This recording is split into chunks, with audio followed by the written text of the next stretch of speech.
નમસ્કાર, વીટીવી ગુજરાતી.com પર તમારું સ્વાગત છે અને મારું નામ છે કરણ। છેલ્લા 5 દિવસથી ગુજરાતભરમાં ક્યાંય વરસાદનો છાંટો નથી પડી રહ્યો અને જે જગ્યાઓ પર વરસાદ પડી પણ રહ્યો છે ને એ માત્ર નહિવત પ્રમાણમાં પડી રહ્યો છે। ત્યારે આજના વિડીયોમાં આપણે આખરે જાણીશું કે હવે આગળના સમયમાં સ્થિતિ શું રહેવાની છે અને આગળના સમયમાં વરસાદ ક્યારે આવવાનો છે।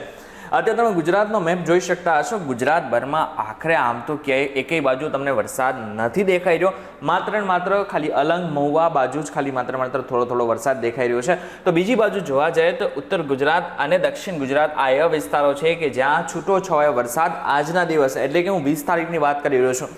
20 તારીખ દરમિયાન આ બધા જ વિસ્તારોમાં છૂટો છવાયો વરસાદ પડવાની શક્યતાઓ હાલ વ્યક્ત કરવામાં આવી રહી છે। જો સૌરાષ્ટ્રની વાત કરીએ તો સૌરાષ્ટ્રમાં જસદણ, ચોટીલા અને નીચે જોઈએ તો વેરાવળ, પોરબંદર, ભાણવડ, સલાયા, દ્વારિકા અને જામનગર આ એવા વિસ્તારો છે કે જ્યાં માત્ર સામાન્ય વરસાદની આજના દિવસ પૂરતી આગાહી કરવામાં આવી રહી છે। પરંતુ મહત્વની વાત તો એ છે કે 21 તારીખથી થોડુંક વાતાવરણ બદલાઈ જશે। 21 તારીખે આપણે જોઈ લઈએ 21 તારીખે શું સ્થિતિ બની રહી છે। 21 તારીખે આપણે જેવા જઈશું તો 21 તારીખનો જે આમ જોવા જઈએ તો વિંડી આપણને એમ કહી રહ્યું છે કે ગુજરાતના સામાન્ય વરસાદ તો થશે, પરંતુ અમુક એવી જગ્યાઓ હશે કે જ્યાં હાલ જે છે એ સારો વરસાદ પડી શકે। તો કયો વરસાદ પડી શકે છે તો કે હિંમતનગર છે, લુણાવાડા છે, અમદાવાદ છે, ગોધરા છે, નડિયાદ, ધોળકા, અમોડ, રાજપીપળા, વડોદરા, બોડેલી, આ ઉપર જોઈએ તો ખેડબ્રહ્મા છે, એટલે કે બનાસકાંઠાની આસપાસ ઉત્તર ગુજરાતનો જેટલો પણ વિસ્તાર છે ત્યાં સારો એવો વરસાદ આવતીકાલે એટલે કે 21 તારીખે પડી શકે છે। જો દક્ષિણ ગુજરાતની વાત કરીએ તો દક્ષિણ ગુજરાતમાં અમોડ, ભરૂચ, રાજપીપળા એવા વિસ્તારો હશે કે જ્યાં વરસાદ સારો એવો પડી શકે છે। આમ જોવા જઈએ તો સૌરાષ્ટ્ર અને કચ્છ ખાલીખમ રહેશે, એટલે કે વધારે પડતો વરસાદ નથી દેખાઈ રહ્યો આપણને।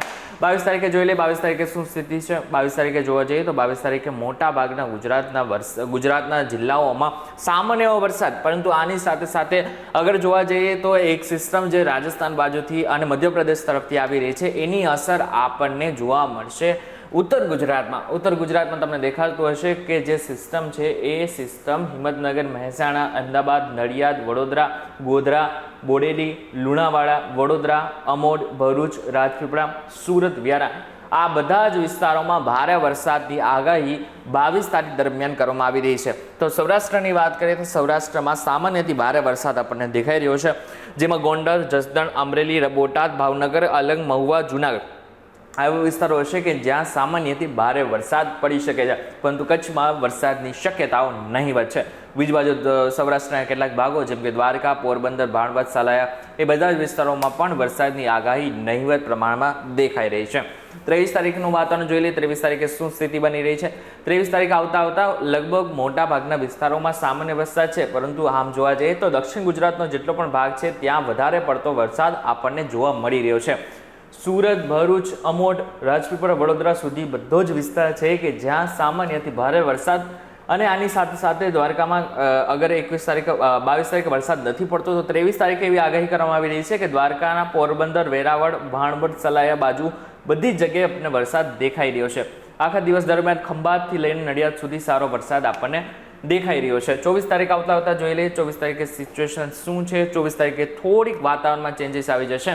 24 તારીખે આપણે પ્લે ઉપર મૂકી દઈશું। 24 તારીખે આપણે પ્લે ઉપર મૂકતા જ આપણને થોડાક વાતાવરણની પણ ખબર પડશે। આખા દિવસ દરમિયાન આપણને જોઈ શકાય છે કે જેટલો પણ દક્ષિણ ગુજરાતનો ભાગ છે ને એ દક્ષિણ ગુજરાતના ભાગમાં અને ખાસ કરીને 25 તારીખે પણ એ દક્ષિણ ગુજરાતથી લઈને ઉત્તર ગુજરાત સુધી બધે જ વરસાદ છે, પરંતુ સૌરાષ્ટ્રવાસીઓને થોડીક હજુ પણ રાહ જોવી પડી શકે છે એમ છે। 25 તારીખે આપણે સ્ટોપ કરી દઈશું। 25 તારીખે આ છેલ્લો દિવસ હશે કે જ્યાં આમ જે કહેવાય ને કે દક્ષિણ ગુજરાતથી લઈને ઉત્તર ગુજરાત અને મધ્ય ગુજરાતમાં ભારે વરસાદની આગાહી આ તારીખે કરવામાં આવી રહી છે। પરંતુ જો વાત કરીએ આવનારા 10 દિવસની અંદર તો જન્માષ્ટમી ઉપર એવું માનવામાં આવી રહ્યું છે કે જન્માષ્ટમી ઉપર સૌરાષ્ટ્રભરમાં સારો એવો વરસાદ નોંધાઈ શકે છે। આમ તો જો કે દર વર્ષે જન્માષ્ટમી પર સારો વરસાદ સૌરાષ્ટ્રમાં થતો હોય છે, આટલા વર્ષોને આપણે જોતા આવ્યા છીએ। તો આ વર્ષે પણ એવું માનવામાં આવી રહ્યું છે કે 26 તારીખથી લઈને 29 તારીખ દરમિયાન સૌરાષ્ટ્રના મોટા ભાગના વિસ્તારોમાં સારો એવો વરસાદ પડી શકે છે, પરંતુ જો 20 તારીખથી લઈને 25 તારીખ સુધી જોઈએ તો માત્ર ઉત્તર ગુજરાતથી મધ્ય ગુજરાતથી લઈને દક્ષિણ ગુજરાતના કેટલાક વિસ્તારો હશે કે જ્યાં સારો એવો વરસાદથી લઈને ભારેથી અતિ ભારે વરસાદ પડી શકે છે। બીજી બાજુ જોવા જઈએ તો કચ્છમાં આ વખતે થોડુંક આ 10 દિવસ દરમિયાન છૂટો છવાયો વરસાદ પડશે, પરંતુ ભારે વરસાદની આગાહી હજુ પણ નથી કરવામાં આવી રહી।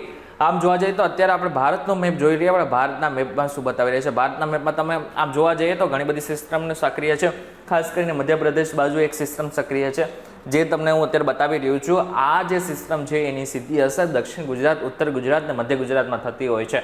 આમ જોવા જઈએ તો મોટાભાગની જેટલી પણ સિસ્ટમ છે એની અસર ગુજરાત ઉપર થોડી થોડી થતી જ હોય છે, પરંતુ આ જે સિસ્ટમ છે મધ્યપ્રદેશ તરફથી આવતી સિસ્ટમ છે એની સીધી અસર આવનારા ટૂંક સમય દરમિયાન તો રહેવાની જ છે. એટલા માટે થઈને આજે વરસાદ આવી નથી રહ્યો, અને ખાસ કરીને જે રીતનાનો તડકો પડી રહ્યો છે, ગરમી પડી રહી છે, એમાંથી ટૂંક સમય દરમિયાન આપણને રાહત મળવા જઈ રહી છે.